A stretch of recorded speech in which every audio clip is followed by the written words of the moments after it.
हाँ भाई, good evening दोस्तों। चलो टॉपिक से जुड़िए आप लोग। हाँ भाई, टॉपिक का नाम चल रहा था ब्लड, क्या यही बात थी क्या? और लास्ट क्लास में मैंने एक तो आपको बताया था ब्लड ग्रुप, क्या बताया था? और एक मैं जो आपको पढ़ा रहा था और वो था RH फैक्टर, इसी को बोला था RH कारक, क्या यही बात थी क्या? आज टॉपिक को कंप्लीट भी करते हैं। क्या हो गया? इधर इधर हो दादा, क्या हो गया? सीधे बैठो आराम से। अगर मैं इसके बारे में कहूं, टॉपिक का नाम क्या है? RH फैक्टर, या क्या बोला? RH कारक। क्या होता है क्या नहीं होता है, ढंग से सुनना और समझना इस तरीके से। लास्ट क्लास में आपको मोटा मोटा मैं इतना बता चुका था कि आपसे कोई भी ये पूछे कि RH फैक्टर का खोजकर्ता कौन है, तो आप बताइए कौन है? कॉर्ल लैंडस्टीनर था क्या? इसके साथ कौन था? वीनर। दोनों ने मिलकर कब RH फैक्टर की क्या की? खोज। RH फैक्टर की खोज किस बंदर में की गई? मकाका रीसस नाम का एक क्या था? बंदर। उस बंदर के अंदर इस फैक्टर की क्या की गई? खोज। क्या यही बात थी क्या? मैंने ये भी कह दिया था कि RH फैक्टर के अंदर ये RH होता है, ये एक प्रकार का क्या होता है? एंटीजन। अरे होता है क्या? जिन लोगों के अंदर पाया जाता है वो RH, नहीं पाया जाता वो RH। क्या यही बात थी? इंडिया में पूछे 93% लोग RH क्या हैं? पॉजिटिव। वर्ल्ड वाइज पूछे तो 80, बचा कुचा RH नेगेटिव। इतना कंप्लीट था क्या? अब आ जाओ काम की बात पर, आज की शुरुआत करते हैं। अब दो बातें जो मैं कल की क्लास में आपको समझा चुका था, उनको एक बार मुझे बताइए आप लोग। आपसे कोई ये कहे कि सर्वदाता ब्लड ग्रुप O था क्या? O है। आपसे ये कोई कहे कि सर्वग्राही,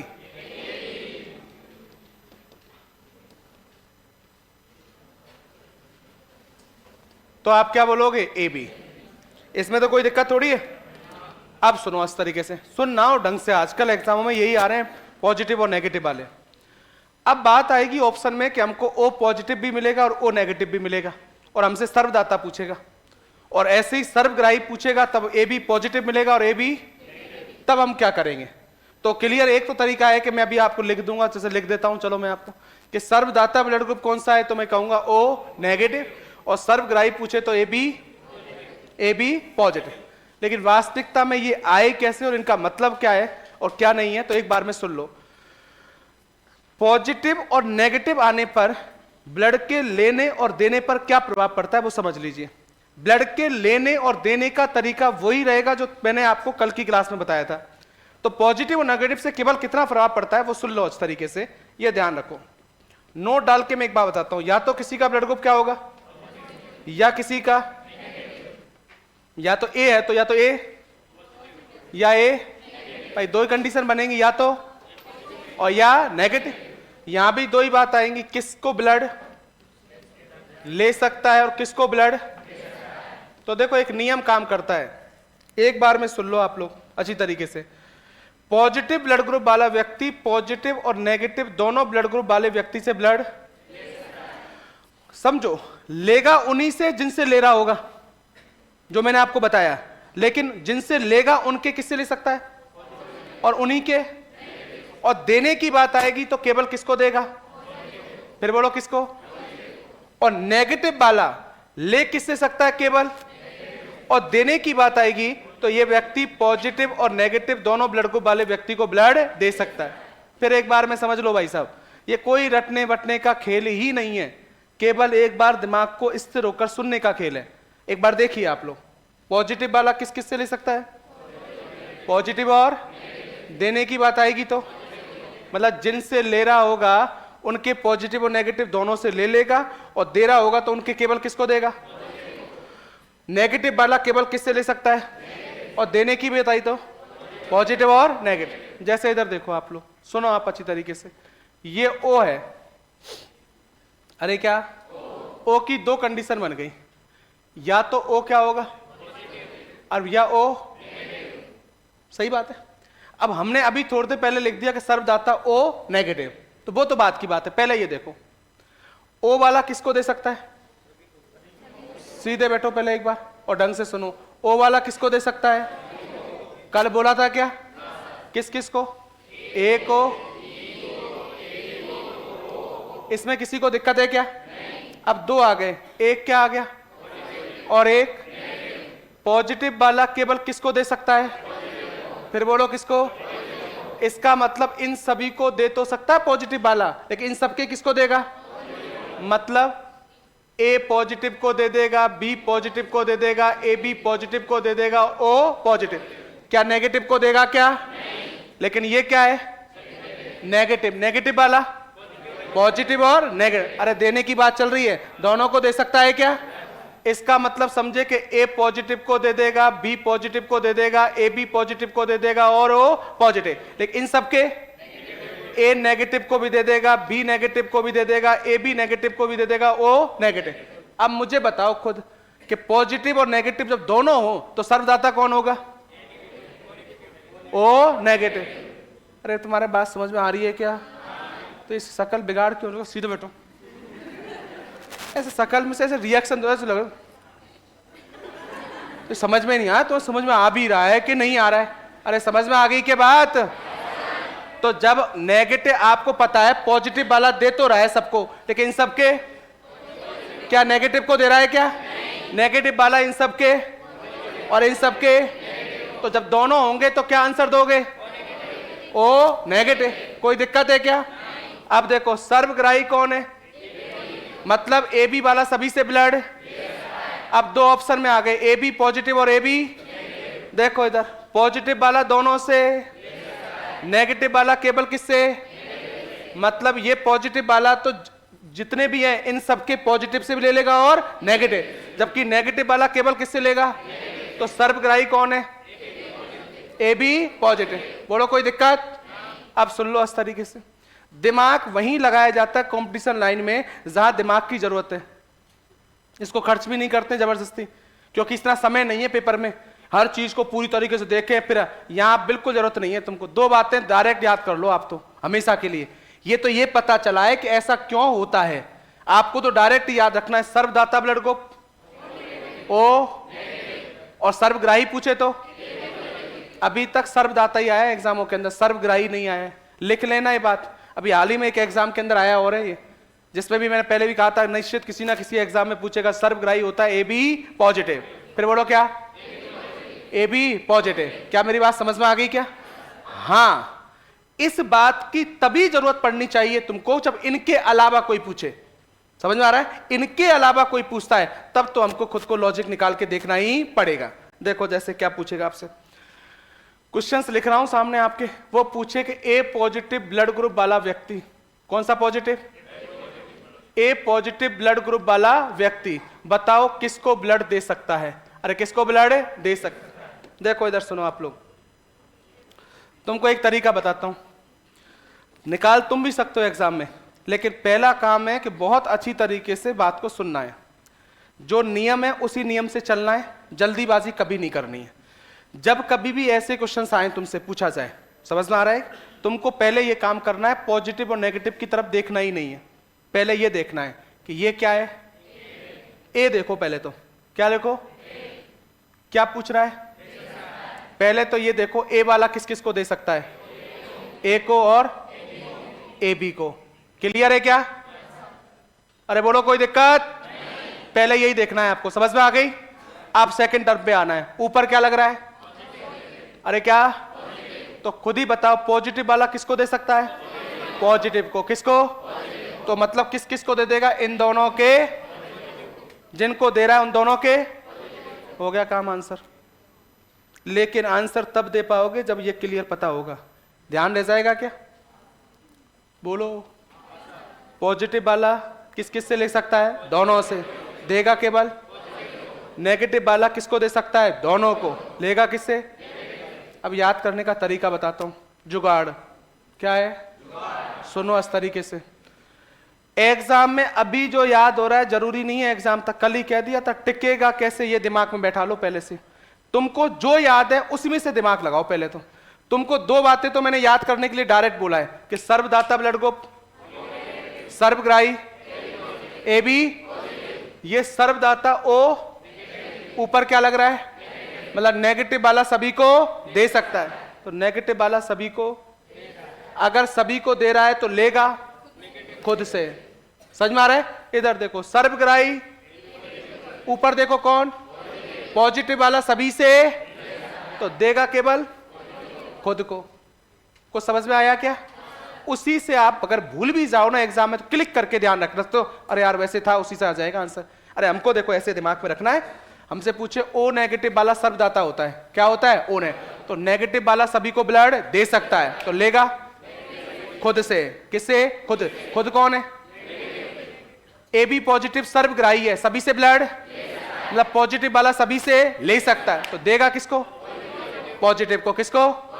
चलो और बताओ मुझे आंसर, कितना तुमको समझ में आ रहा है? कोई रटने वटने का खेल ही नहीं है, केवल समझने का खेल है। चलो मुझे बताओ, कोई ये कहे कि बी पॉजिटिव वाला व्यक्ति किसको ब्लड दे सकता है? B positive. चलो इधर आ जाओ पहले, ये क्या है? B positive. पहले हमको किसको देखना है? बी वाला किसको दे सकता है? और ऊपर क्या लग रहा है? किसको देगा? दोनों के ऊपर क्या लगा दो? कोई दिक्कत? चलो आंसर तुम दोगे मुझे, आंसर कोई नहीं बोलेगा, जिससे पूछा जाएगा वही बोलेगा। समझ में आ रही बात अच्छी तरह? चलो इधर देख लो, फुल मौका देंगे तुमको, जैसे तुमको ऐसे स्वतंत्रता का अधिकार हो, ऐसा लगना चाहिए आपको, है ना? तो मुझे आंसर दोगे, A B positive blood group वाला व्यक्ति किसको ब्लड दे सकता है? बोलना किसी को नहीं है। ए बी पॉजिटिव वाला किसको दे सकता है?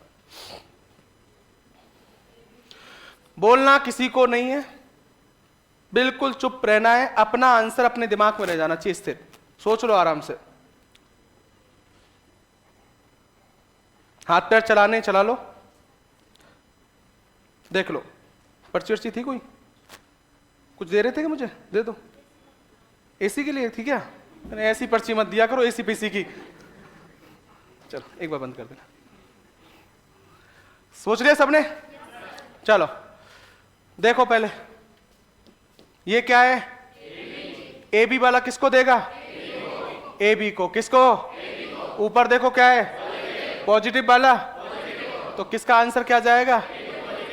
कितने लोग थे जिनका ये आंसर नहीं आ रहा था? हाथ खड़ा करो। मैं देखो सुन लो, भगवान की कसम खा कह रहा हूं, अगर झूठ बोला ना तो मैं अब की बार मैं खुद आके चेक करूंगा, ठीक है ना? मैं फिर देख लूंगा। देख लो अभी हाथ खड़ा कर दो, जो हाथ खड़ा कर देगा उसकी कॉपी चेक नहीं करूंगा कि किस किस का गलत आ रहा था। कोई था क्या? सबका ही सही आया क्या?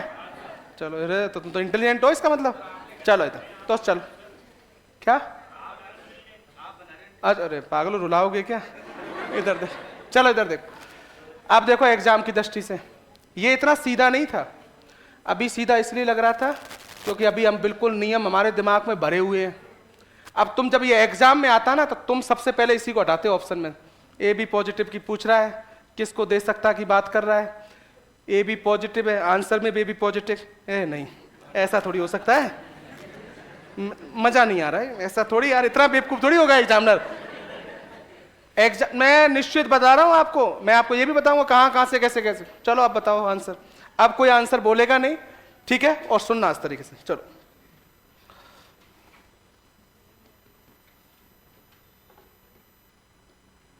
बी नेगेटिव वाला किससे ब्लड ले सकता है?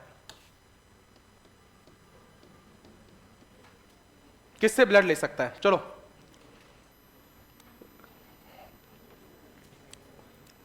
देख लीजिए आप लोग। अच्छा तुम बिना हाथ पैर चलाए भी आंसर दे सकते हो क्या? वेरी गुड, ये तो और भी अच्छी बात है। देख लो, चला लो हाथ पैर, कोई बुराई नहीं है। ये जंग लग जाएगी इनमें, ठीक है? फेरिक ऑक्साइड जमा हो जाएगा। ठीक है ना, वरना फिर मैं इसको गैल्वेनीकरण करना पड़ेगा इनका। चला लो थोड़ा बहुत, कोई बुराई नहीं है।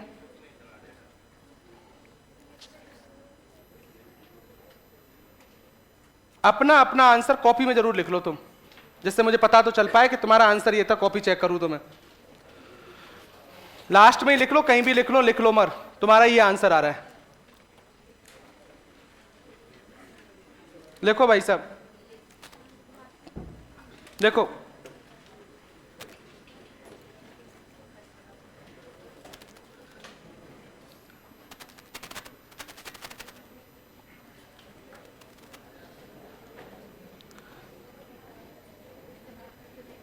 अपना आंसर आपके साथ लिखा रहना चाहिए ना। मैं जब आंसर दूं ना उसके बाद उसको चेंज मत करना है ना, काटा पीटी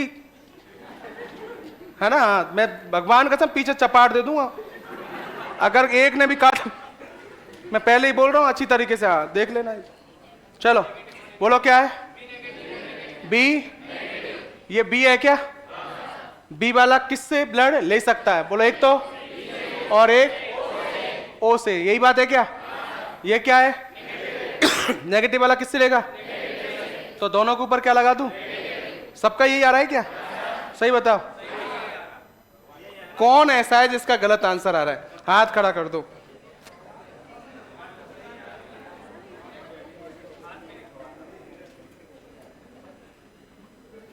नेगेटिव वाला तो नेगेटिव से लेगा। कौन है? हाथ खड़ा करो जिनके गलत आ रहे हैं। कोई किसी का भी गलत नहीं आया यार, ऐसा तो कमाल ही। भाई सुन, इसको भेज मेरे पास। एक जब तू एक दो की चेक करना है ना, आपकी बार मैं कहूंगा इधर बीच में आ जा, ठीक है? पहले तो एक दो के चेक कर, इनके किसके बी ने आंसर देखो, खोल के रखो। हाँ चलो इधर देखो, चलो इधर देखो। जाना और नहीं है क्लास में से? कोई नहीं, कोई नहीं, कोई नहीं, मजाक। चलो सुनो अच्छे तरीके से। अगर कोई ये पूछे आपसे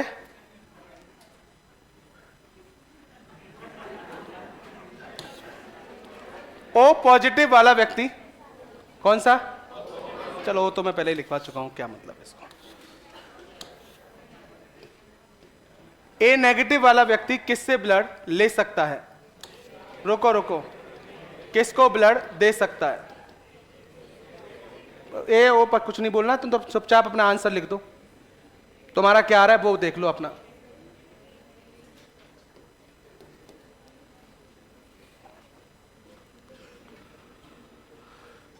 ए नेगेटिव वाला किसको दे सकता है?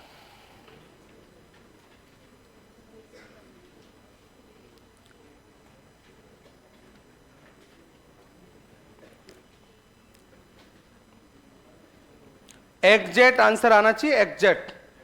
ये मत करना कैसे क्या, जो आ रहा है वो पूरा पता रहना चाहिए, वो लिखा होना चाहिए कॉपी के अंदर, ठीक है? चलो इधर बोलो, ये क्या है?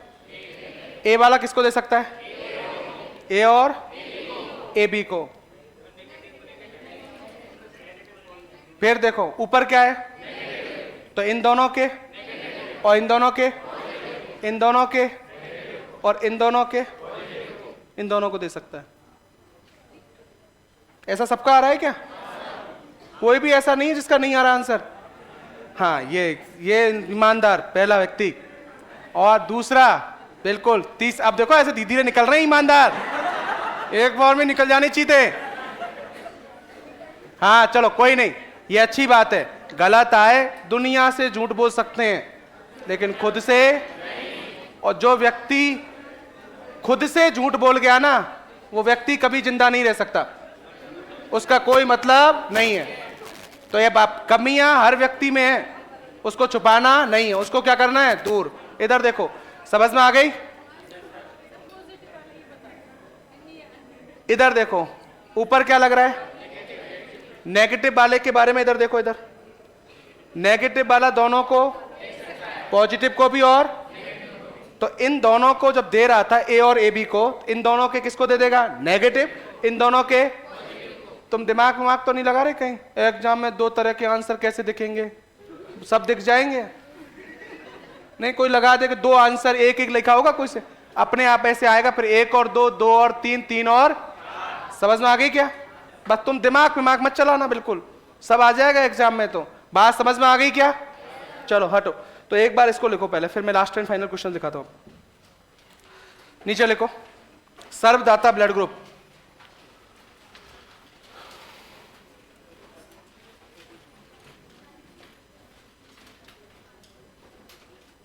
सर्वदाता ब्लड ग्रुप ओ नेगेटिव लिख देना। इसको तो डायरेक्ट याद करो। ये भी कह देता हूं 99%, एक सुन लो मेरी बात को पूरा सुन लो, 99.9% आपसे जो मैंने अभी आगे बताया उसके पूछने के बहुत कम चांसेज है। ज्यादातर पूछा जाएगा इन दोनों के बारे में पूछा जाएगा आपकी एग्जाम की दृष्टि से। समझाने को मैंने वो समझा भी दिया आपको, लेकिन ध्यान रखो। तो इनको तो डायरेक्ट याद कर लो। सर्वदाता ब्लड ग्रुप ओ नेगेटिव, इसको तो डायरेक्ट याद करो। और सर्वग्राही ब्लड ग्रुप लिख दो A B positive. A B positive.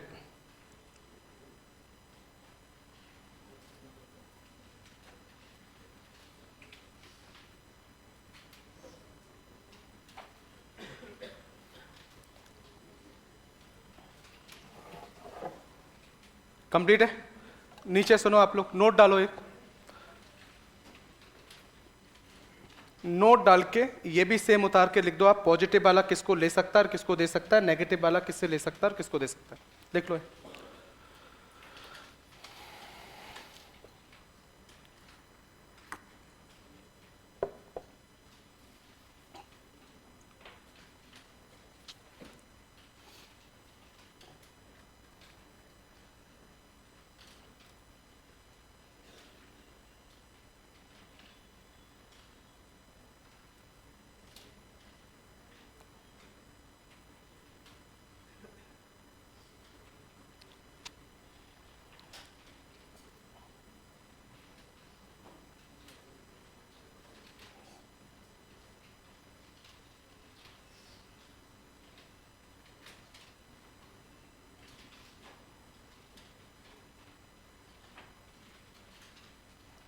हाँ जी कंप्लीट है। नीचे लिखो आप लोग, एक क्वेश्चन लिखा दूं आपको, उससे अपने आप आपको समझ में आ जाएगा। लिखो नीचे आप लोग, लिखो ए पॉजिटिव ब्लड ग्रुप वाला व्यक्ति, क्वेश्चन फॉर्म में लिखो, ए पॉजिटिव ब्लड ग्रुप वाला व्यक्ति, ए पॉजिटिव ब्लड ग्रुप वाला व्यक्ति किसको ब्लड दे सकता है? ए पॉजिटिव ब्लड ग्रुप वाला व्यक्ति किसको ब्लड दे सकता है? किसको ब्लड दे सकता है? लिख लो नीचे, किस किस को दे रहा है? ए पॉजिटिव को और ए बी पॉजिटिव। देने लेने का तरीका वही है, बस पॉजिटिव और नेगेटिव का देख लिया करो क्या मतलब है।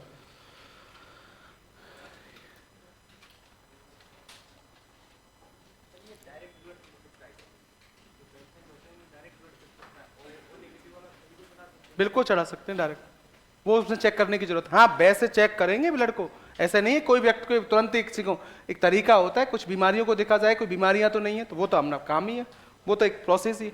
इधर देखो एक ये और लिख लो, ए नेगेटिव वाला किसको दे सकता है? एक ये लिख लो जो अलग हो जाएगा दो समझने के लिए। एक ये भी लिख देना, ए नेगेटिव वाला व्यक्ति किसको ब्लड दे सकता है? एक क्वेश्चन ये भी लिख दो, ए नेगेटिव वाला किसको ब्लड दे सकता है?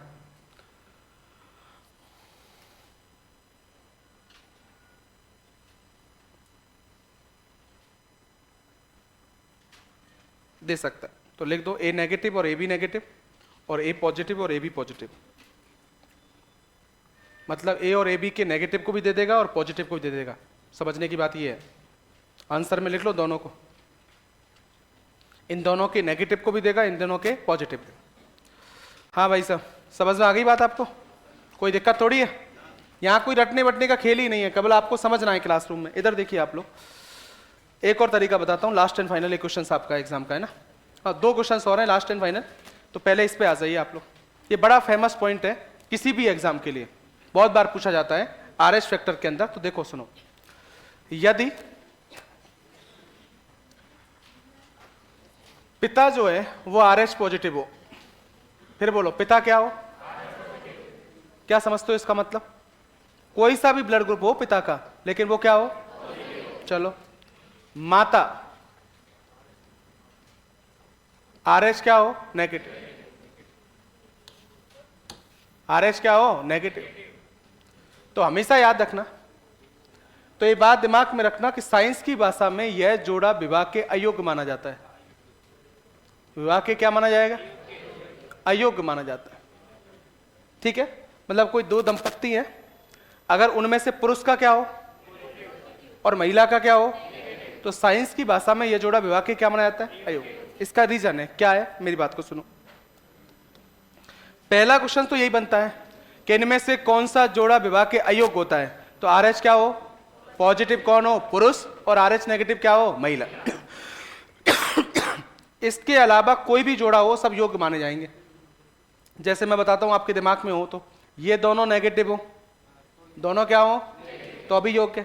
ये नेगेटिव और ये क्या हो? तो अभी क्या हो? ये दोनों पॉजिटिव हो तो अभी। तीन ऑप्शन में यही मिलेंगे, चौथा ये मिलेगा आपको कि RH क्या होगा? पॉजिटिव कौन होगा? पुरुष। और RH नेगेटिव ये है। इसका रीजन है, इन दोनों का जब विवाह होता है, इनको तुम पिता माता की जगह पुरुष और महिला लिख दो, क्योंकि ऐसे लिख दे, पिता माता है तो विवाह तो हो ही गया। अब विवाह तो मैं करूं इनका, तो चलो ये मेरा भी काम है विवाह करवाने का। अरे सही है क्या? चलो इधर देखो, पुरुष और क्या है? महिला। इन दोनों का क्या किया जाए? विवाह। तो अगर ऐसा हो जाए, वास्तविकता में तो साइंस की भाषा में जोड़ा तो क्या है? अयोग।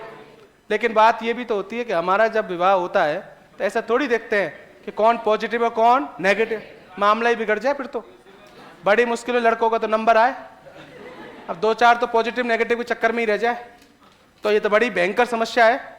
तो इस समस्या से बचने का उपाय सुन लो। तो बचने की बात बाद में आती है, तो पहले तो क्यों ये अयोग्य वो सुनो आप अच्छी तरीके कि RH पॉजिटिव कौन हो? पुरुष। और RH नेगेटिव।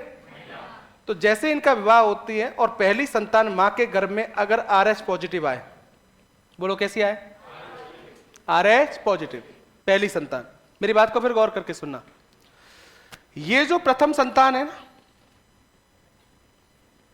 कौन संतान? प्रथम। ये तो हमेशा ही सामान्य पैदा होगी। कैसे पैदा होगी?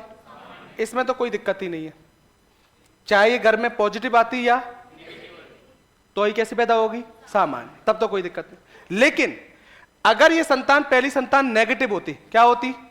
तो अगली संतान भी सामान्य पैदा होती। कैसे होती?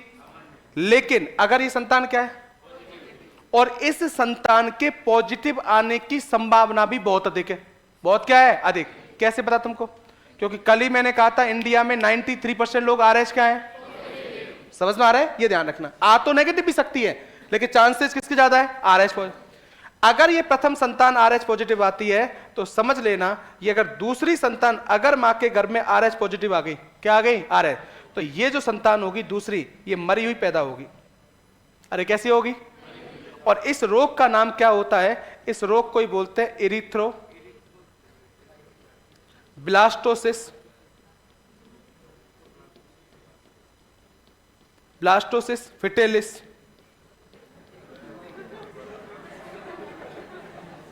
बोलो क्या नाम है? Erythroblastosis fetalis. कोई दिक्कत नहीं है, उल्टा सीधा है, इसलिए सीधा है कि ऑप्शन देख के पता चल जाएगा यही है। इतना लंबा नाम है। अरे सही है क्या? नाम बोलो इसका, इरिथ्रोब्लास्टोसिस फिटेलिस। मेरी बात को गौर करके सुनना, पुरुष क्या हो? महिला क्या हो? अगर प्रथम संतान क्या है तो ही अगली संतान कैसी होगी? मरी हुई। क्या होगी? इस रोग को क्या बोलते हैं? Erythroblastosis fetalis. समझ में आ रहा है क्या?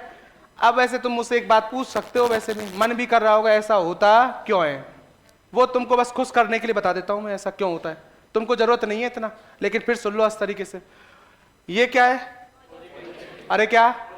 देखो अभी मैंने कहा अगर ये संतान नेगेटिव होती तो अगली संतान भी सामान्य, क्योंकि महिला कैसी है? इसका मतलब इस पर RH नाम का एंटीजन है क्या?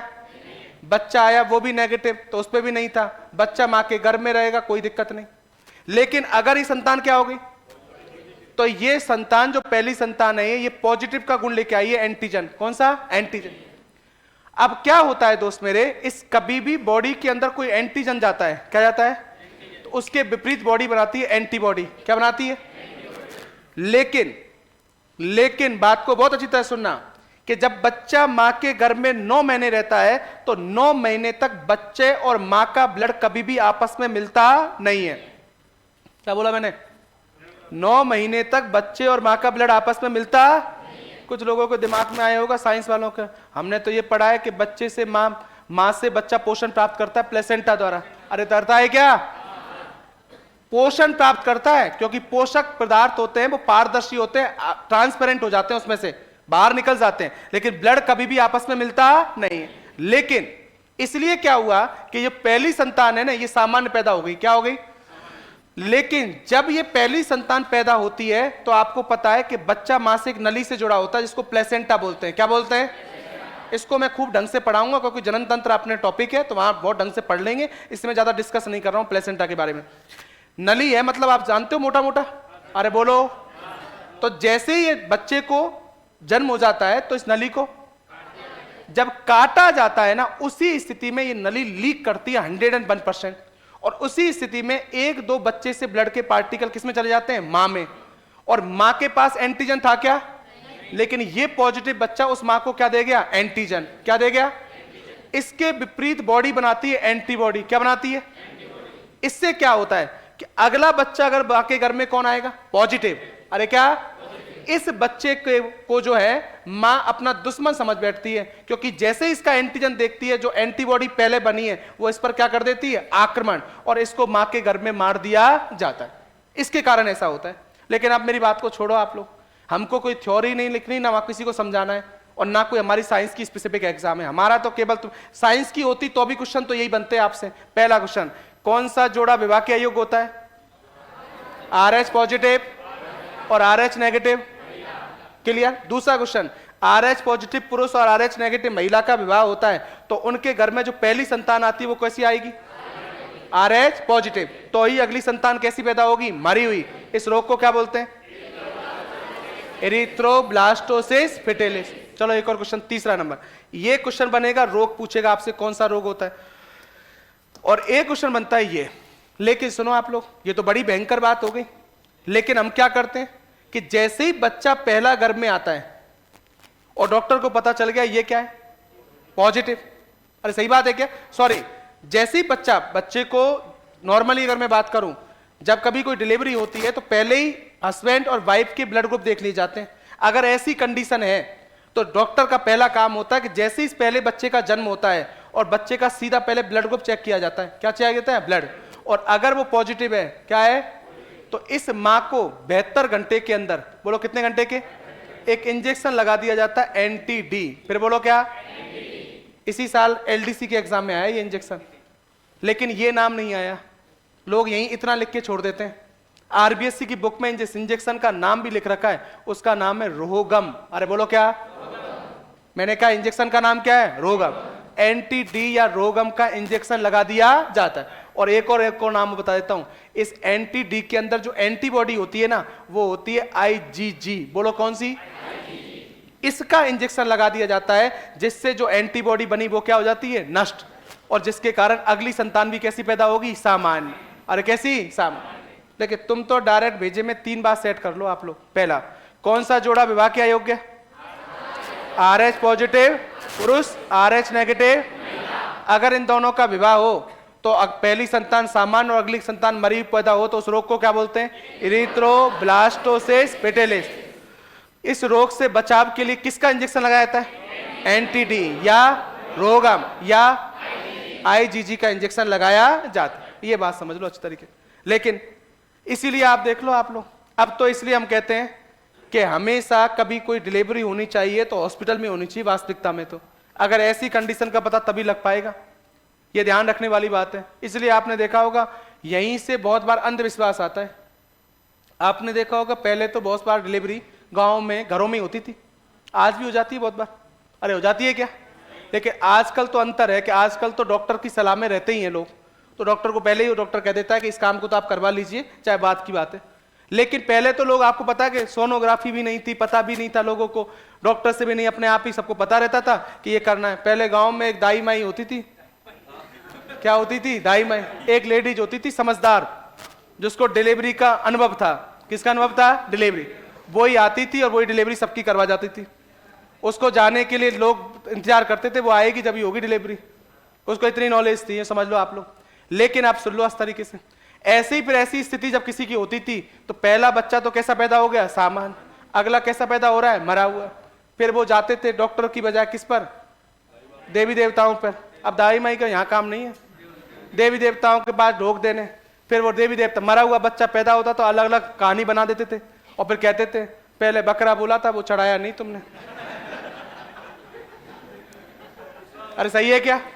या फिर कहते पहले सवा मणि ज्यादा बोलती थी वो पूरी नहीं हुई तुम्हारी। या कौन सा देवी देवता नाराज है और तुम देवी देवताओं को नाराज होकर मनाते रहते थे। यहाँ दिक्कत तो ये है, RH पॉजिटिव और RH नेगेटिव में ये 101% बात है। ये मेरी ऐसे ही अंधविश्वास आता है लोगों के बीच में। अंधविश्वास की परिभाषा क्या होती है कि लोगों को ये, भाई हर किसी के अंदर ऐसा हो सकता है क्या? कोई रेयर केस में ऐसा होता तो अपने अपने दिमाग से लगा रहे हैं बातों को। ये दिक्कत थी पहले, इसलिए अब लोग सब समझदार हैं और सबको पता होता है कि नॉर्मली एक हमेशा डिलीवरी हॉस्पिटल में होनी चाहिए। इसके बहुत कारण भी है और इसलिए इसे बोलते हैं कम से कम 3 सोनोग्राफी जरूर करानी चाहिए। कितनी? एक नहीं, कितनी? पहली जब बच्चा मां के गर्भ में आए 2 महीने पर। कितने महीने पर? 1.5 से 2 माह, साइंस की भाषा में, डॉक्टरी भाषा में। क्योंकि 1.5 से 2 महीने में 25 दिन के अंदर हार्ट बन जाता है। क्या बन जाता है? हार्ट। और ये पता लग जाता है कि बच्चा मां के गर्भ में है या नहीं। अगली सोनोग्राफी 6 महीने में। कितने महीने में? 5 से 6 महीने में। क्योंकि 6 महीने में बच्चा बनकर तैयार हो जाता है। बच्चा क्या? उसकी आप पोजीशन देखिए उस बच्चे की, समझने वाली बात है कि बच्चा सही है या नहीं। क्या दोनों हाथ पैर है, सिर है, कोई दिक्कत तो नहीं है? आपको पहले ही पता चल जाएगा। अगर कोई ज्यादा परेशानी, बड़ी परेशानी, तो डॉक्टर कह देगा ये स्थिति आपके बच्चे की। तो ये जरूरी होता है कि 6 महीने में उसके देखा जाए। और एक होती है डिलीवरी से पहले, ये तब है कि बच्चे की पोजीशन क्या है, उस हिसाब से डॉक्टर डिलीवरी करेगा। कहीं बच्चा उल्टा तो नहीं है।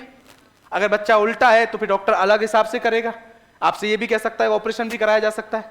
समझ में आ रहा है कि अगर पहला ही बच्चा है उल्टा है तो ऐसी दिक्कत आ सकती है कि बच्चे को भी दिक्कत हो जाए और आगे और भी आपको भी दिक्कत हो जाए। तो 3 सोनोग्राफी हमको हमेशा इसलिए बोली जाती है। तो अपना तो टॉपिक भी आगे आएगा तो उसमें मैं समझाऊंगा भी आपको। तो अभी आपको 3 बातें, मेरी कहने से 3 बातें याद रखनी है डायरेक्ट। क्या? कौन सा जोड़ा विवाह के अयोग्य? RH positive, RH negative. अगर इनकी प्रथम संतान क्या हो तो ही अगली संतान कैसी होगी? मरी हुई। उस रोग को क्या बोलते हैं? Erythroblastosis fetalis. इतना याद करो कि ऑप्शन देख के बात समझ में आ जाए। बचाव में इंजेक्शन या देखो नीचे, कोई भी कंडीशन हो सब योग्य है। सब क्या है? केवल एक कंडीशन देखनी है, RH पॉजिटिव और RH नेगेटिव महिला। लिख लो तुम। देखो सुन लो, दूसरा बच्चा, मेरी बात को सुनो। मैं ज्यादा तुमको परेशान नहीं करना चाह रहा था, इसलिए मैं बातों को पूरी बताना भी नहीं चाहता हूं मैं तुमको। समझ में आ रहा है क्या? इन्होंने पूछा है तो ये दूसरा बच्चा नेगेटिव आ जाए, क्या आ जाए? तो सामान्य होगा। कैसा होगा? सामान्य। ऐसा तभी होगा जब दूसरा बच्चा क्या है? पॉजिटिव आए। क्या है? लेकिन इतना भारी भरकम शब्दों की तुमको जरूरत नहीं है। लिखो नीचे, नेक्स्ट पॉइंट लिखोगे आप लोग। जब RH पॉजिटिव, ऐसे लिखना, RH पॉजिटिव मैंने लिखा है ऐसे। जब RH पॉजिटिव पुरुष का विवाह, जब RH पॉजिटिव पुरुष का विवाह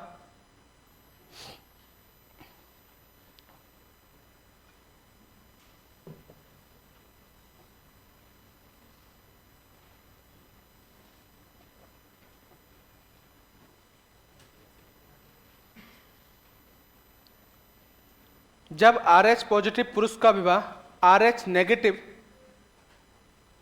महिला के साथ होता है, जब RH पॉजिटिव पुरुष का विवाह RH नेगेटिव महिला के साथ होता है,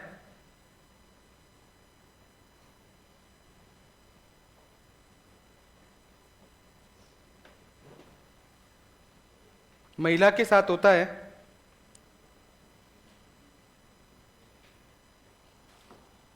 महिला के साथ होता है और प्रथम संतान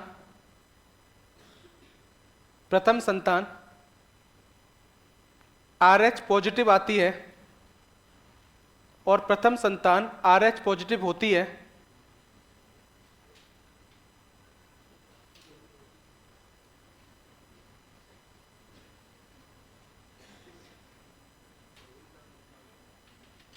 ठीक है। RH पॉजिटिव आती है तो क्या होती है, तो प्रथम संतान तो सामान्य,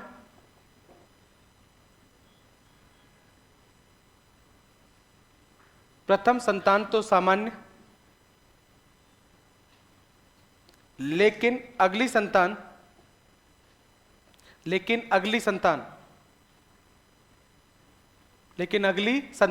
ब्रैकेट में लिखना RH पॉजिटिव, वास्तविकता में ये अगली संतान होगी, वो भी कौन सी होगी, RH पॉजिटिव वाली होगी, तभी होगा ऐसा।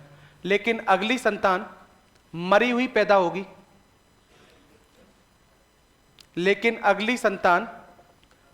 पैदा होगी, ब्रैकेट में लिखवाया है अगली संतान के ब्रैकेट में RH पॉजिटिव, लेकिन अगली संतान कैसी पैदा होगी, मरी हुई। इस रोग को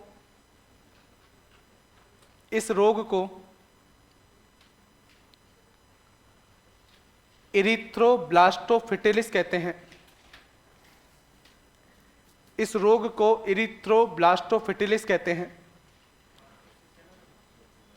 इरिथ्रोब्लास्टोसिस फिटिलिस कहते हैं, पूरा लिख दो चलो, इरिथ्रोब्लास्टोसिस फिटिलिस कहते हैं।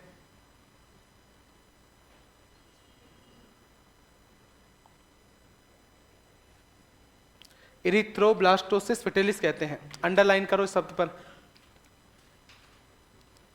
तथा इरिथ्रोब्लास्टोसिस फिटिलिस कहते हैं, तथा इस रोग से बचाव में, अब हम इंतजार थोड़ी करेंगे कि अगली संतान कैसी पैदा हो, मरी हुई, हम तो पहली संतान के बाद ही क्या लग जाता है, इंजेक्शन। तथा इस रोग से बचाव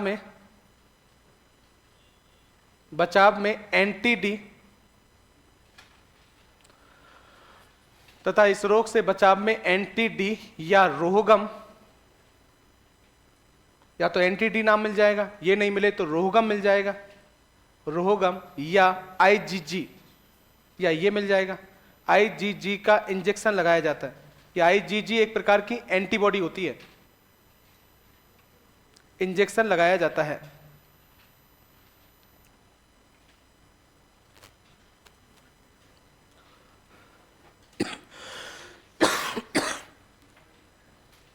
ठीक है, सुनो एक बात, लाइनें इसलिए लिखाई गई हैं कि आपको बात क्या आ जाए समझ में। आपका तो काम ये है, कौन सा जोड़ा विवाह के आयोग है, RH पॉजिटिव पुरुष, RH नेगेटिव,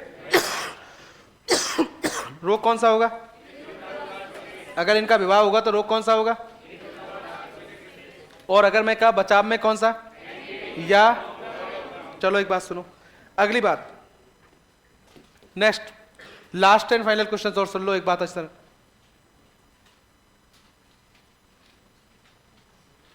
सर एक टॉपिक में इतना लंबा चलाओगे तो बाकी और भी कैसे पढ़ेंगे, 5 आएंगे, ऐसे ही आएंगे, समझ में आ रहा है लंबा, तुम क्या चाहते हो, एक दिन चल जाए, समझ में आ रहा है। हाँ तो तुमको बस यही काम करना है, ज्ञान नहीं लगाना है। क्या नहीं लगाना है, ज्ञान, कौन सा टॉपिक किसकी कितनी जरूरत है, बस दिक्कत है, चाहे 5 नहीं 1 ही आता ना, 1 क्वेश्चन तो भी इतना ही पढ़ना पड़ता, समझ में आ रहा है। इसी को बोलते हैं कंपटीशन लाइन। क्वेश्चन से पढ़ाई नहीं होती है, पढ़ाई किससे होती है, टॉपिक से। टॉपिक ये भी है कि जरूरी थोड़ी है कि इसमें से आएगा भी, 5 है, 5 में से एक तो फिजिक्स और केमिस्ट्री में गए, कितने बचे, 2 और 3, जरूरी थोड़ी एक टॉपिक में से। यही अनुमान लगाना है, इसीलिए तो हमको सब कुछ पढ़ना पड़ता है, हमारी मजबूरी। तो जो टॉपिक है वही पढ़ रहे हो आप, और वो टॉपिक में लंबा छोटा कुछ भी नहीं होता है। और इसका एक रीजन और है भाई साहब, ये टॉपिक का नाम है ब्लड। क्या नाम है, हर कंपटीशन लाइन में आता है, इसलिए इस टॉपिक में से हमेशा से अच्छा क्वेश्चन, जैसे पिछली बार भी आ चुका है, जो टॉपिक हर एग्जाम में आता है ना, हर टॉपिक के लिए, उस टॉपिक में से क्वेश्चन भी अच्छे लेवल के बनते हैं, इसलिए ढंग से पढ़ाए। और तुमको जरूरत ही क्या है कि लंबा छोटा टॉपिक, तुमको क्या याद है क्या, अरे बोलो, जितना पढ़ा है वो याद है क्या, बस वो याद रखना है हमको, तो क्या लेना देना है हमको छोटा बड़ा, तुमको सब कुछ क्लास में याद रह जाएगा, बस तुम्हारा काम ये लास्ट एंड फाइनल क्वेश्चन और सुन लो इसका। एक क्वेश्चन ये और आता है एग्जामों के अंदर इस टॉपिक में से, पिता इस ब्लड ग्रुप का, माता इस ब्लड ग्रुप की, तो बताओ संतानें किस किस ब्लड ग्रुप की होंगी? अरे सही बात है क्या?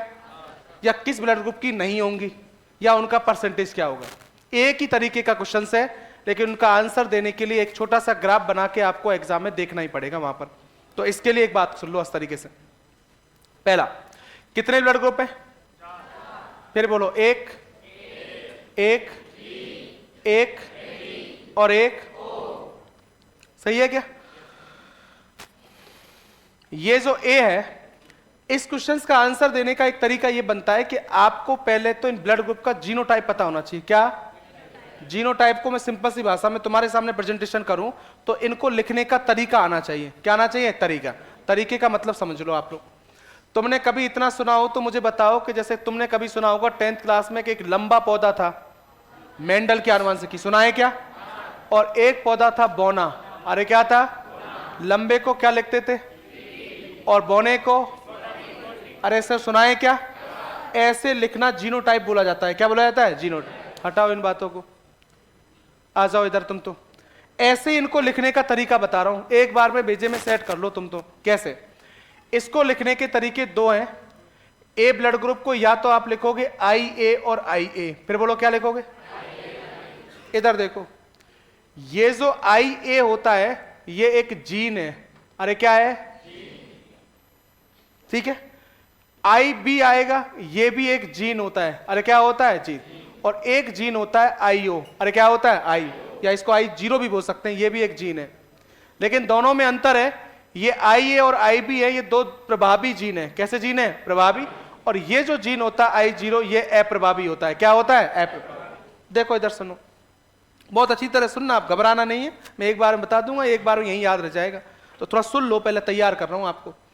कभी भी किसी का जीनोटाइप लिखा जाता है तो जीन को हमेशा जोड़े में लिखते हैं। किस में लिखते हैं? जोड़े। क्लियर? और अगर जोड़े में दो प्रभावी जीन है तो उसको प्रभावी बोला जाएगा। लेकिन अगर प्रभावी और अप्रभावी दो हों जोड़े के अंदर, तो प्रभावी के द्वारा अप्रभावी को हमेशा दबा दे, तो जो प्रभावी होगा वही नाम लिखा जाएगा। जैसे देखो, ए को क्या लिखा? और दोनों प्रभावी है क्या? तो ब्लड ग्रुप कौन सा है? क्योंकि ए का जीन है। अरे सही है क्या?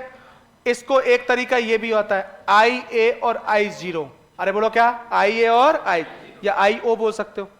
एक क्या है? प्रभावी। एक, लेकिन प्रभावी के द्वारा अप्रभावी के गुणों को, तो अभी ए होने के कारण इस ब्लड ग्रुप को भी क्या बोला है? ए। अगर ये समझ में आई हो बात तो ठीक है, नहीं आए तो बहुत अच्छी बात है, समझनी भी नहीं थी। समझ में आ रहा है क्या बोला मैंने?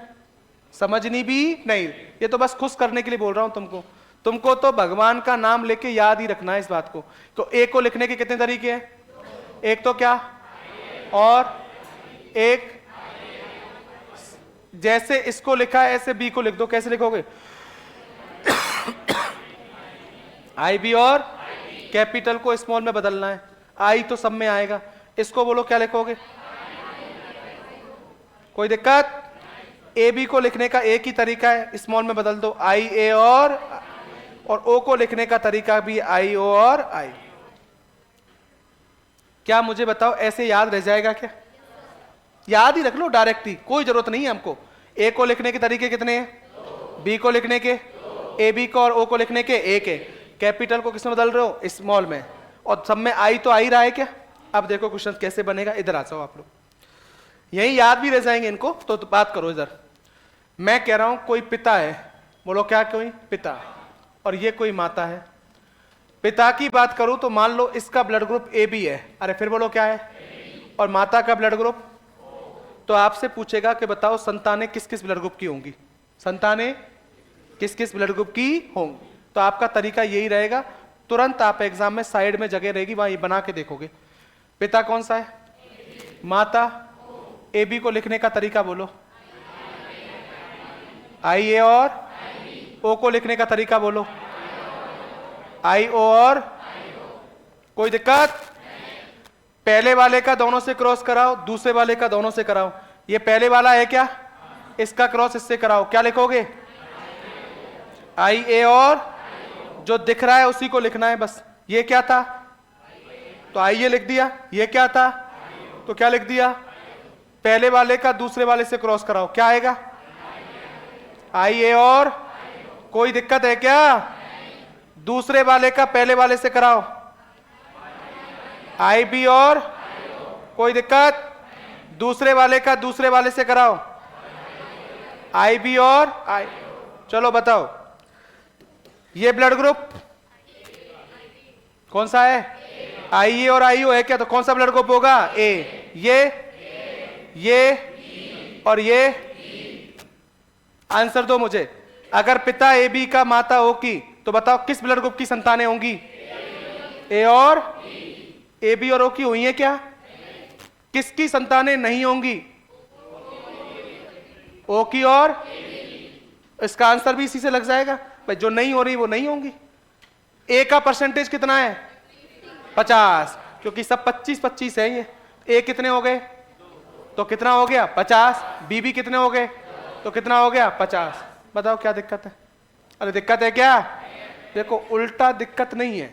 जिस चीज को याद करना पड़े वो टफ है, और जिसको याद ही नहीं करना पड़े, उल्टा समझ के काम चल रहा है, तो उसके लिए तो बढ़िया है ना। एग्जाम तक ज्यादा कचरा पत्ती दिमाग में है ही नहीं।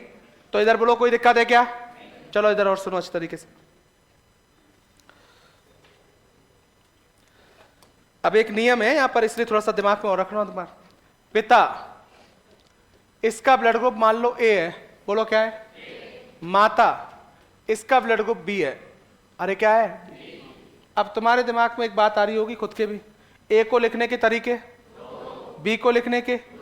अरे ए बी और ओ में तो एक एक तरीके थे, तो वहां तो कोई कंफ्यूजन नहीं। अब यहां कौन सा यूज लेंगे? तो एक बात भेजे में हमेशा से याद कर लो, अगर कभी भी पिता और माता में ए और बी हो, पिता और माता में क्या हो, तो हमेशा नीचे वाला यूज लोगे। बोलो कौन से वाला? क्योंकि हमेशा जिसमें समयुग्मजी और विषमयुग्मजी दोनों हो, मतलब जिसमें प्रभावी और, तो उसमें उसी को यूज में लिया जाता है जिसमें प्रभावी और अप्रभावी। इनमें तो थे ही एक एक, तो कोई दिक्कत नहीं है, तो आपको नीचे वाला यूज लेना है। समझ में आ रहा है? तो इधर देख लो, इधर इसको क्या लिखोगे? अरे बोलो क्या? आई ए। और इसको आई बी और। अब थोड़ा सा एग्जाम की दृष्टि से सोचना चालू करो। एग्जाम में ऐसा नहीं करना है भैया ना, कि पहले उसको लिखेंगे फिर उसके नाम लिखेंगे, तो इतना तो टाइम बर्बाद हो जाएगा ना हमारा। तो हम थोड़ा सा समय को बचाते हैं अब एक बार, है ना। इधर देखो, आप पहले वाले का क्रॉस पहले वाले से कराओ। कराओगे क्या? खुद पढ़ो। ये क्या है? ये क्या है? आई ए और आई बी। तो ब्लड ग्रुप कौन सा होगा? डायरेक्ट ब्लड ग्रुप ही लिखें अब। सही है क्या? एक तरीका पहले ही बोल देता हूं, यहीं पर जैसा मैं कह रहा हूं वैसे चलना है तुमको। एग्जाम में ये काम बिल्कुल मत करना, पहले 4 बना के डंडे लिख लो और फिर उसके ऊपर नीचे लिखने चालू करो, गड़बड़ कर दोगे। फिर एक एक को लिखना जिससे जल्दीबाजी में गलती नहीं हो। इधर आ जाओ, पहले वाले का दूसरे वाले से क्रॉस कराओ। ये क्या है? ये क्या है? Blood group. कोई दिक्कत? पहला कंप्लीट। दूसरे वाले का पहले वाले से कराओ। ये क्या है? ये क्या है? वास्तविकता में इसको लिखने का तरीका आई बी और आई ओ, क्योंकि जो प्रभावी होता है उसको और अप्रभावी को। तो बताओ ब्लड ग्रुप बी होगा। अरे होगा क्या? इसका क्रॉस इससे कराओ, आई और क्या आएगा? बताओ संतानें चारों ब्लड ग्रुप की होंगी, 25-25% होगी। बोलो कोई दिक्कत रहेगा क्या? चलो एक और बता देता हूं तुमको, लास्ट एंड फाइनल है, एक बार और बता दो, सुन लो अच्छी तरीके से। ये पिता और माता। अब मैं और स्पीड से करता हूं, खुद एग्जाम की दृष्टि से सोचो। टाइम भी बचाना सीखना चाहिए एग्जाम के लिए, यहीं से तैयार रहो। क्या आप कहोगे सर इसको बना के देखना? हाँ, बना के देखना ही पड़ेगा, और कोई ऑप्शन, चाहे तुम हो, चाहे साइंस का स्टूडेंट हो, या बड़ी से बड़ी एग्जाम हो, छोटी से छोटी एग्जाम, सबके अंदर देखना ही पड़ेगा। तुरंत बना के देखना है। तुमसे कहते हैं पिता है, इसका ब्लड ग्रुप ए बी है। अरे बोलो क्या है? माता का बी है। अरे क्या है? बी। तो बताओ संतान किस ब्लड ग्रुप की होंगी?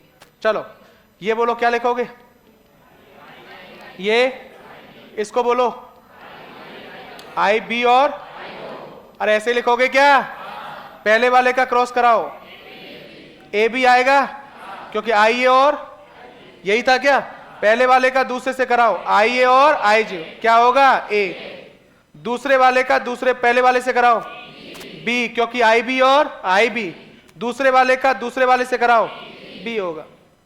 किस ब्लड ग्रुप की संतानें होंगी? ए बी और ए बी। किसकी नहीं होगी? बी का परसेंटेज, ए का परसेंटेज, ए बी का।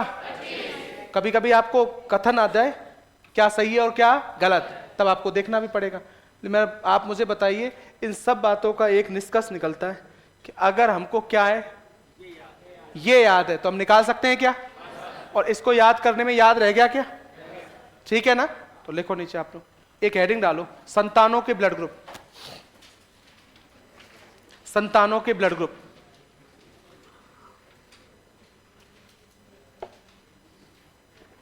संतानों के ब्लड ग्रुप।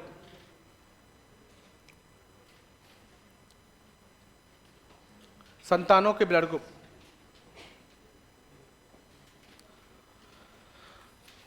किसके ब्लड ग्रुप? संतानों के। डैश लगा के नीचे पहले ये उतार लो, सेम ये वाला। कैसे लिखते हैं अपन? ए को लिखने का तरीका लिख दो, बी को लिख दो, ए बी को और ओ को।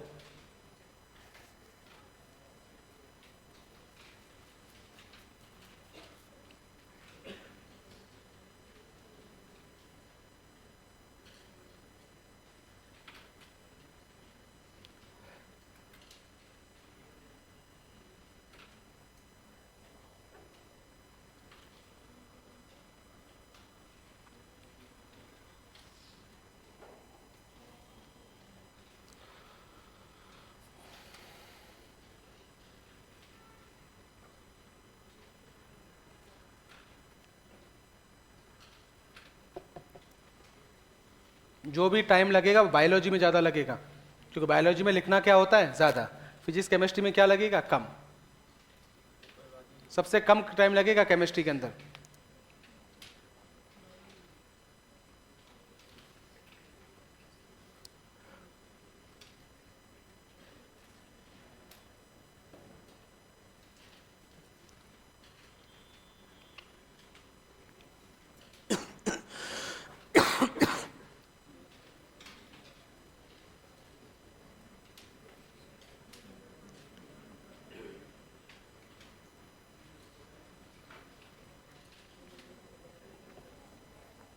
ये प्रभावी अप्रभावी को लिखने की जरूरत नहीं है, तो समझाने के लिए आप तो ये चार लिखने के तरीके ढूंढ लो बस।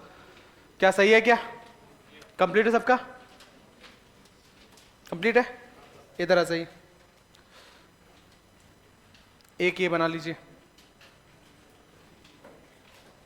एक बार स्पष्ट रूप से बना लो जिससे समझ में आ जाए, फिर सॉर्ट करना बाद का काम है, वो हम करते रहेंगे एग्जाम में, लेकिन पहले एक बार स्पष्ट रूप से लिख लो।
हर पॉइंट के मैंने 3-3, 4-4 क्वेश्चंस बना के बता दिए आपको, जिससे कोई दिक्कत नहीं है। बात को समझिए, इस यहाँ पर समझने का ही खेल है केवल, ब्लड ग्रुप और आरएच फैक्टर में।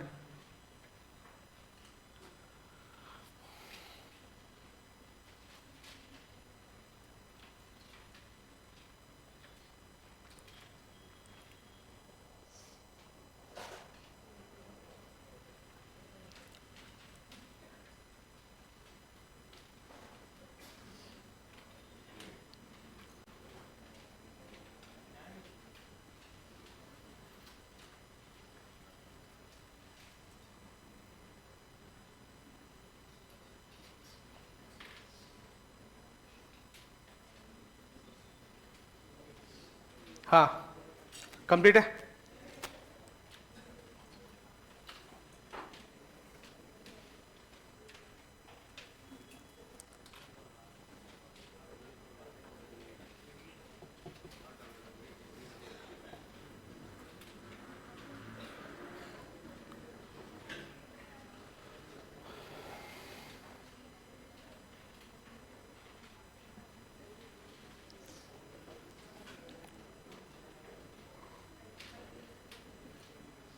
हाँ जी, ठीक है। नेक्स्ट, इसको और बना लो एक और।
थोड़ा जल्दी लिखिए।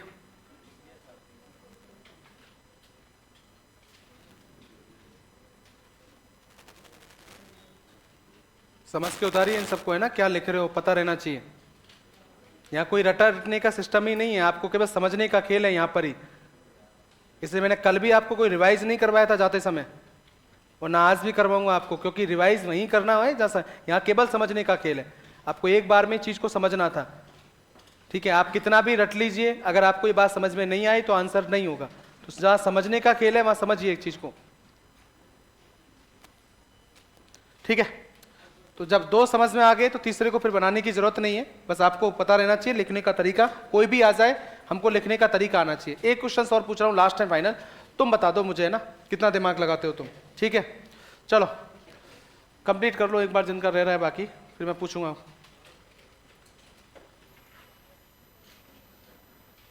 ठीक है, बोलूं भाई साहब?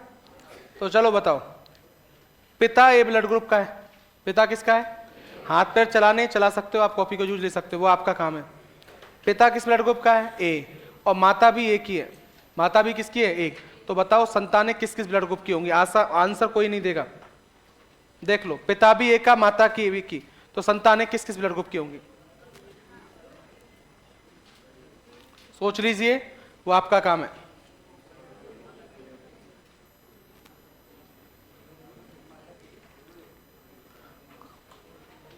दोनों ही एक ही हैं, पिता और माता।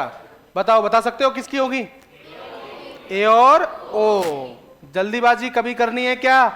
क्योंकि ए को लिखने का तरीका आई ए और आई ओ, दूसरे ए का भी आई ए और आई ओ।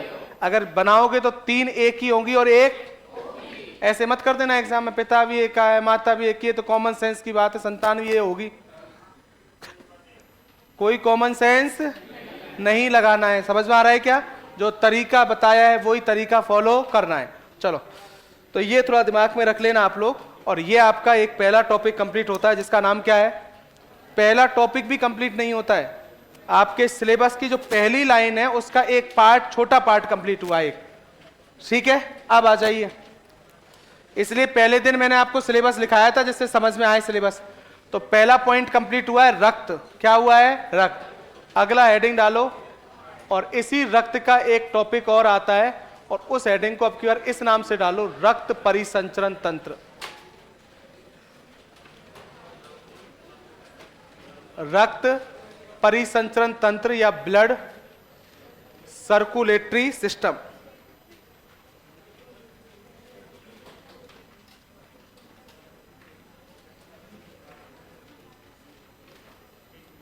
इस साल इसमें से आने के पूरे चांसेस हैं आपसे क्वेश्चंस, मेरे हिसाब से, ध्यान रखना। रक्त परिसंचरण तंत्र पूरा समझने का टॉपिक है, टफ टॉपिक पड़ता है, लेकिन बहुत सिंपल तरीके से बताऊंगा आपको, केवल आपको क्लासरूम में याद रहेगा, बस आपको सुनना है इस तरीके से।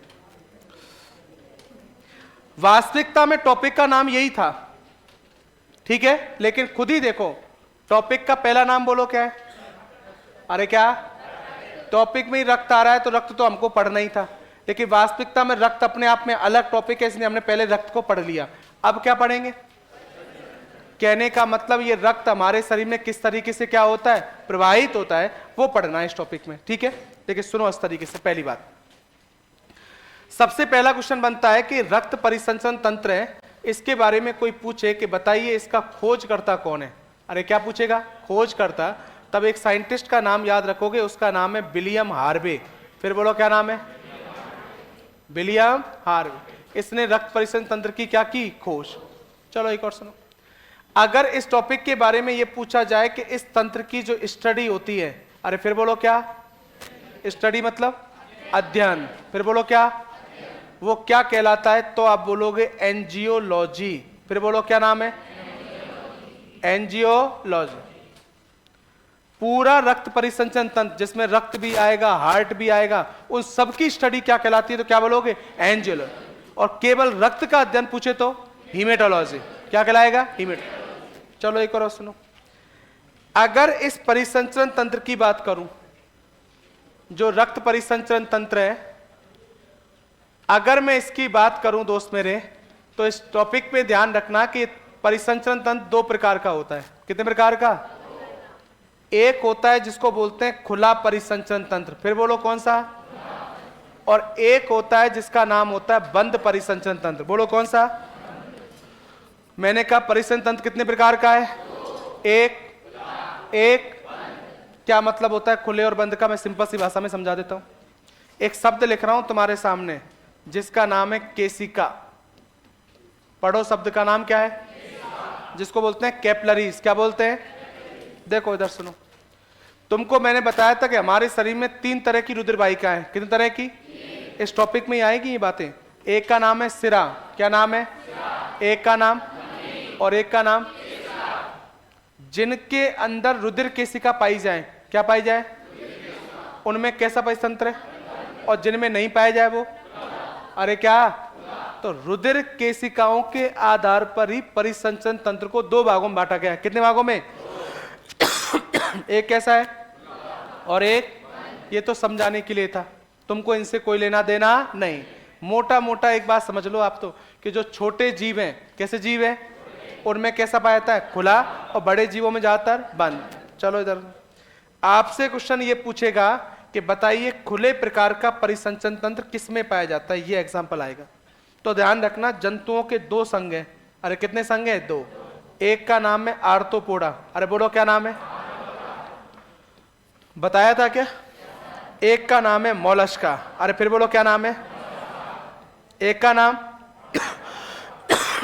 एक का नाम, मैंने पहले ये 2 नाम इसलिए बताए थे आपको कि मैं जब तक आगे पहुंचूं तब तक एक एक बार तो नाम सुन ही लो आप लोग। फिर बोलो एक का नाम, एक का नाम। इस आर्थ्रोपोडा संघ की बात करूं, इसमें आते हैं कीट। अरे फिर बोलो क्या, और इन कीट में तुम तो एक नाम स्पेशली मेरे कहने से याद रखोगे, कॉकरोच। अरे बोलो क्या, याद है क्या। इस मोलस्का संघ में समुद्री जंतु आते हैं। क्या आते हैं,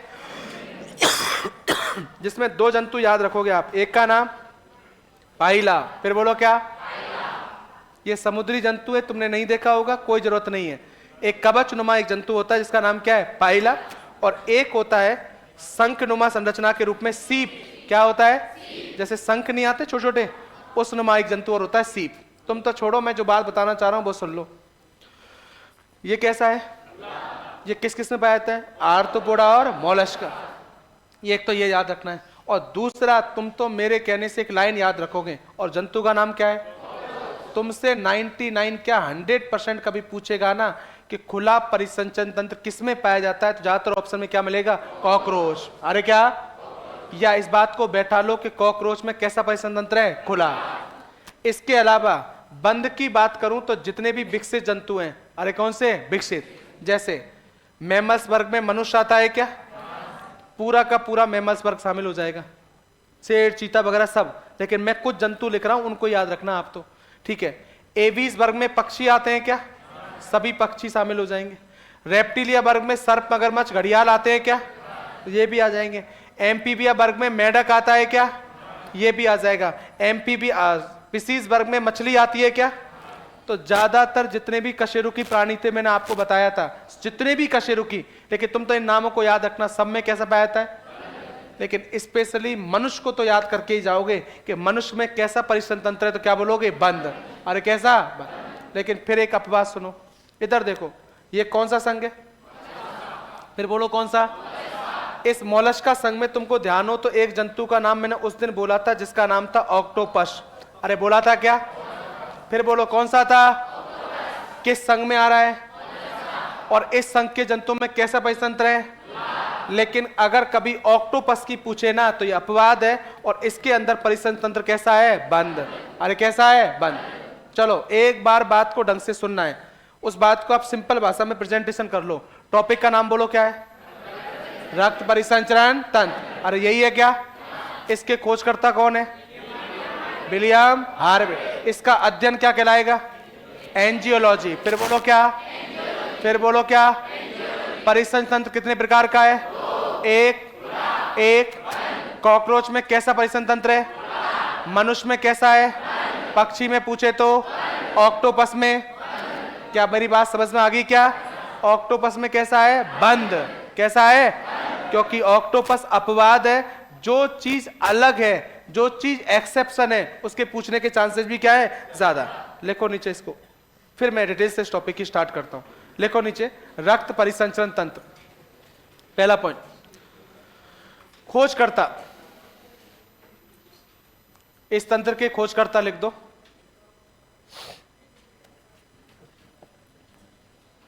और डैश ला के लिख देना विलियम हार्वे। विलियम हार्वे उधर लिख रखा है।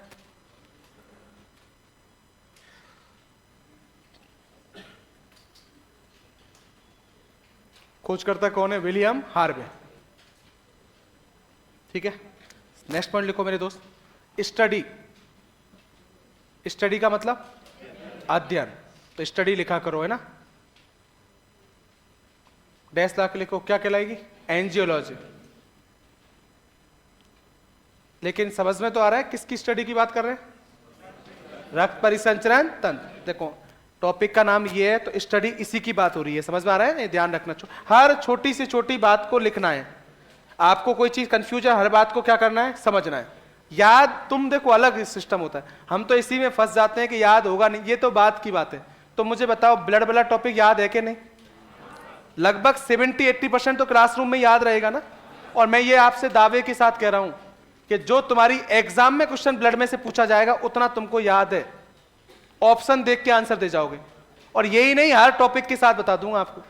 लेकिन कृपया करके ये दिमाग में बैठा लो कि जब तक समझोगे नहीं, कोचिंग केवल पढ़ाई को समझने आए हो, उसको समझ के जाइए।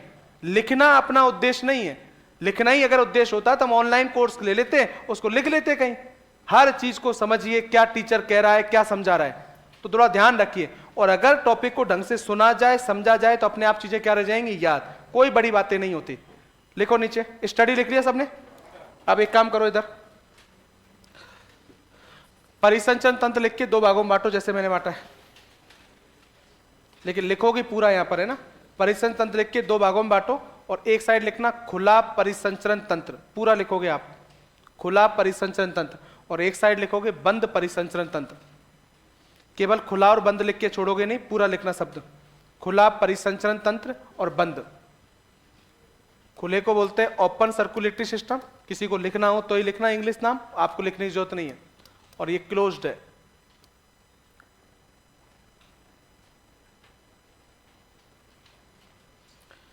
एक खुला परिसंचरण तंत्र है और एक बंद है।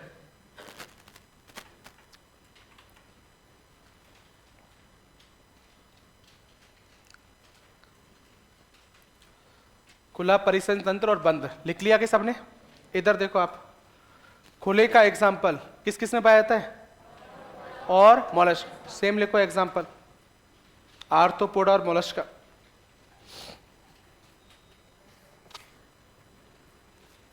खुला एक तो किसमें? आर्थ्रोपोडा में, और एक किसमें? मोलस्का।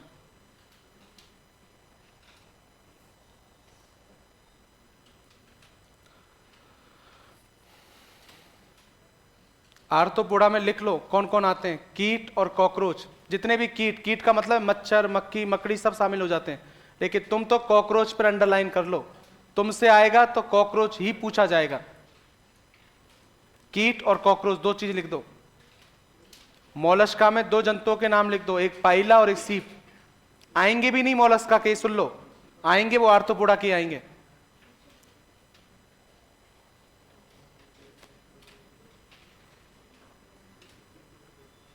ठीक है, बंद में लिख लो कुछ नाम जो मैंने लिखे हैं। मनुष्य, बंद के अंदर लिख देना मनुष्य, पक्षी, सर्प, मेढक और मछली। ऑक्टोपस मत लिखना तुम्हें ना, ऑक्टोपस को मैं लिखवाऊंगा आपको। मनुष्य, पक्षी, सर्प, मेढक और मछली। पूरा देखो, भेजे में एक बार में ऐसे सेट करने के लिए ऐसे भी कर सकते हो, पूरे कशेरुकी प्राणी, पूरे कैसे कशेरुकी। अलग से नीचे एक नोट डालो और नोट डाल के लिखो स्पष्ट रूप से बात जिसे समझ में आया आपको। लिखो, मोलस्का संघ के जंतु। मोलस्का संघ मतलब होता है फाइलम, ऐसे लिख देना, संघ लिखा है मैंने ना। मोलस्का संघ के जंतु ऑक्टोपस में, इससे यह पता चल गया कि ऑक्टोपस किस संघ में आता है, मोलस्का में ना। मोलस्का संघ के जंतु ऑक्टोपस में बंद परिसंचरण तंत्र पाया जाता है। मोलस्का संघ के जंतु ऑक्टोपस में बंद परिसंचरण तंत्र पाया जाता है। बंद परिसंचरण तंत्र पाया जाता है। बोलो कौन सा पाया जाता है, बंद।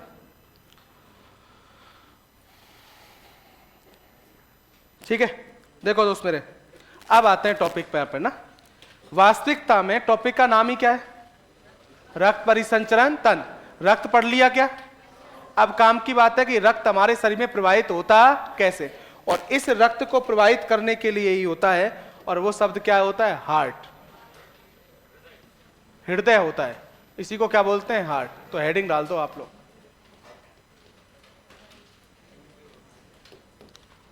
सुनिए और समझिए अच्छी तरीके से, पूरा समझने का खेल है टॉपिक का। समझोगे, टफ पड़ता है, साइंस वाले कोई पढ़ के आए हो तो पता लगता हो तो बड़ा टफ लगता है टॉपिक, लेकिन मैं आराम से आपको समझाऊंगा ऐसा कि आपको पूरी चीजें उंगलियों पे याद रहेंगी सब।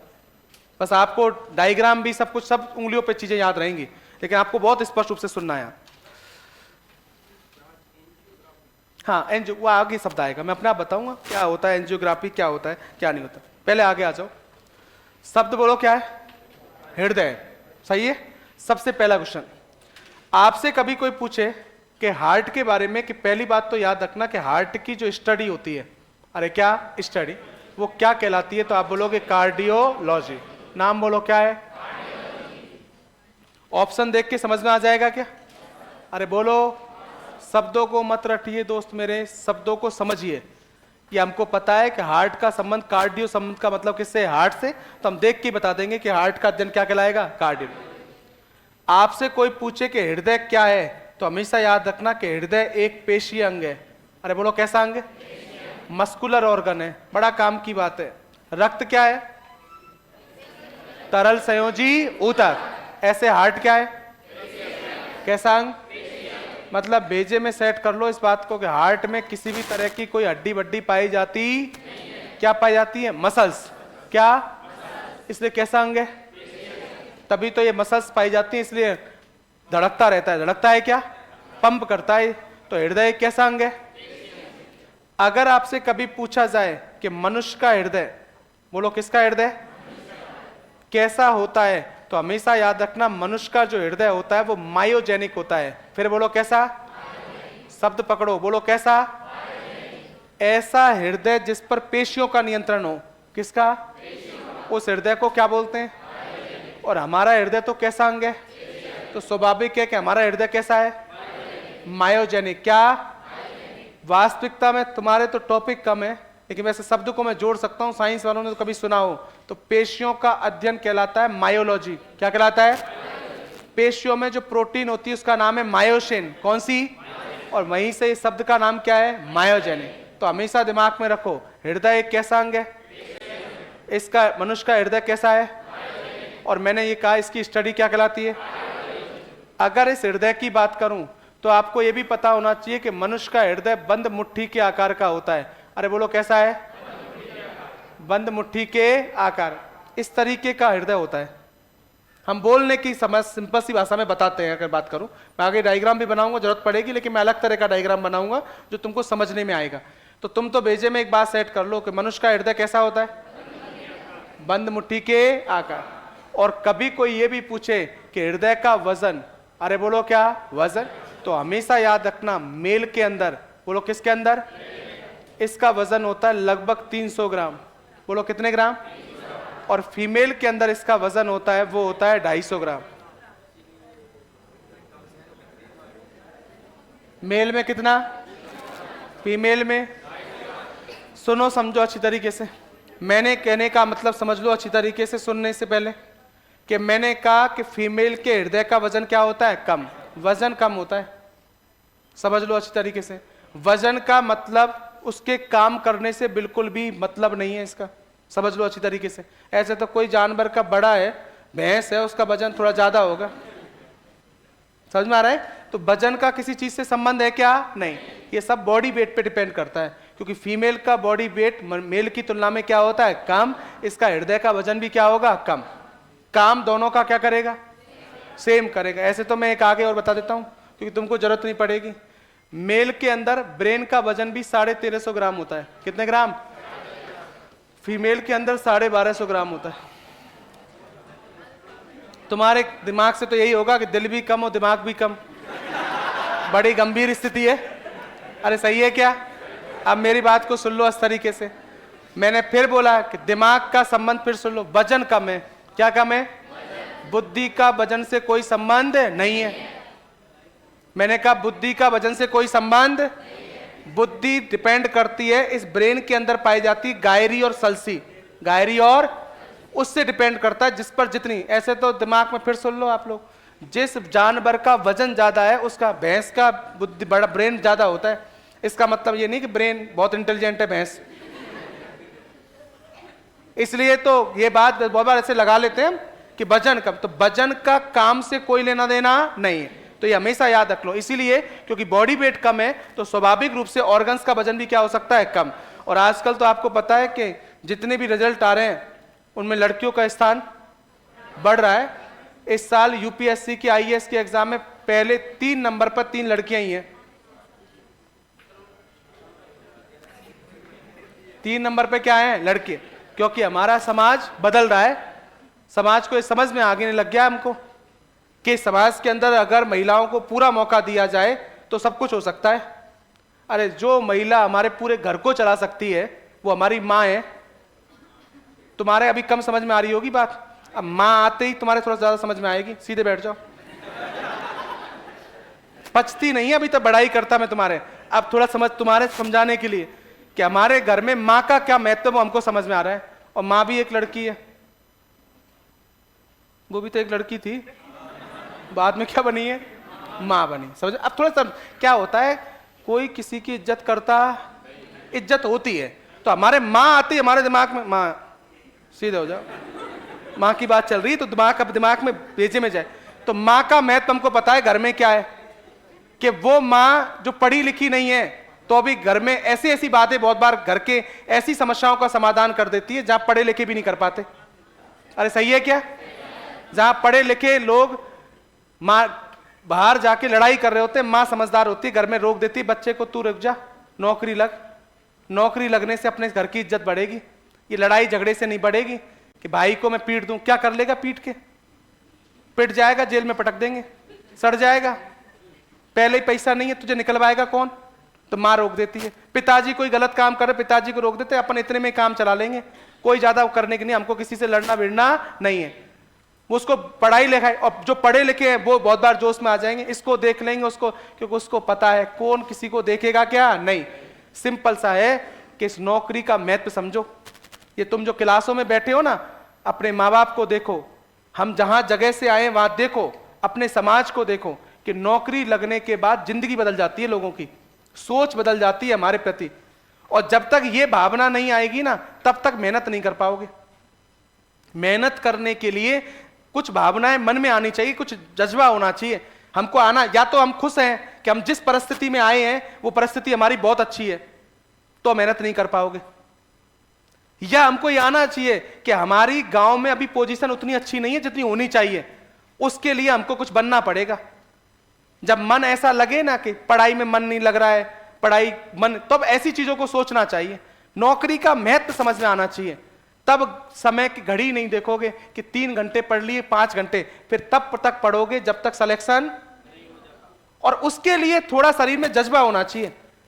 ऐसे सब धीरे शरीर नहीं अकड़ रहा है, ऐसे तो लाखों, मैं फिर बोलता हूं खूब लोग आ रहे हैं तैयारी करने, कोचिंग से बाहर चले जाओ, भीड़ ही भीड़ है, दिख रहा है आपको।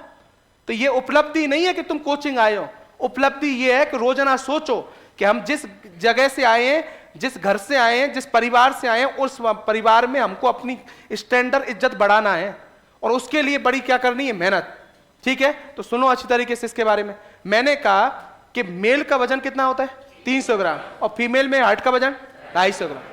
अगर इस हार्ट की बात करूं, इस हृदय के ऊपर कभी भी कोई पूछे झिल्ली, अरे बोलो क्या, उसका नाम क्या होता है, तो उसको बोलते हैं पेरिकार्डियम। अरे नाम बोलो क्या है, पेरिकार्डियम। झिल्ली मतलब समझ लो ये कोई हार्ट है, अरे क्या है, हार्ट।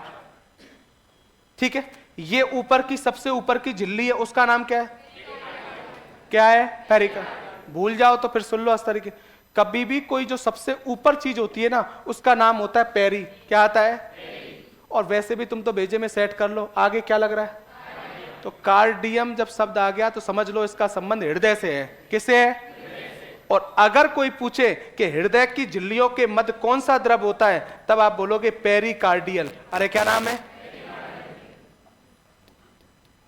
पेरिकार्डियल। ये द्रव, इन झिल्लियों के मध्य में जो द्रव भरा रहता है, इस द्रव को बोलते हैं पेरिकार्डियल। क्या बोलते हैं, जो हृदय की बाह्य आघातों से रक्षा करता है। कैसे आघातों से, बाह्य। तो कभी भी कोई पूछे कि हृदय की बाह्य आघातों से रक्षा करने का काम, हार्ट में हड्डी नहीं होती तो दिल टूटता, तोड़ेंगे अभी, रुक जाओ अभी 2 मिनट है। कितना है, 2 मिनट है। कितने मिनट है, 2। अभी मेरे पास थोड़ा टाइम नहीं है। क्या नहीं है टाइम, मैं अभी बात और करता। तुमने आज तो पर्ची दे दी, मेरी क्लास में उतनी पर्ची देनी जितनी जरूरत है। समझ में आ रहा है, मैं भगवान की कसम खा कर रहा हूं, गेट से बाहर फेंक दूंगा, 5 मिनट लगाऊं, प्रेम पूर्वक सब दिल बिल 2 मिनट में तोड़ दूंगा इकट्ठे करके, ना समझ। तो ये भी कल क्वेश्चन का आंसर कल ही दूंगा। कब दूंगा, कल। अभी तो सीधे बैठे रहो तुम, इधर आ जाओ। हाँ, टॉपिक बोलो क्या है, हार्ट। क्या है, सिंपल सी भाषा में सुन लो, इसका अध्ययन क्या कहलाएगा, हृदय एक कैसा अंग है, कैसा है, मनुष्य का हृदय कैसा है, मायोजेनिक। कौन सा, फिर बोलो कैसा, हृदय पर झिल्ली कौन सी है, पेरिकार्डियम। फिर बोलो कौन सी, हृदय की झिल्लियों के मध्य कौन सा द्रव है, कौन सी, जो अगर मुझसे पूछा जाए हृदय की बाह्य आघातों से क्या करता है, कोई छोटी मोटी चोट लग जाए तो उससे बचाने का काम कौन सा द्रव करता है, पेरिकार्डियम। हृदय का वजन मेल में, फीमेल में, अरे कितना है, 250। तो कल की क्लास में इस हार्ट के बारे में डिटेल से मैं आपको समझाऊंगा। ठीक है, बहुत है आज के लिए, धन्यवाद दोस्तों।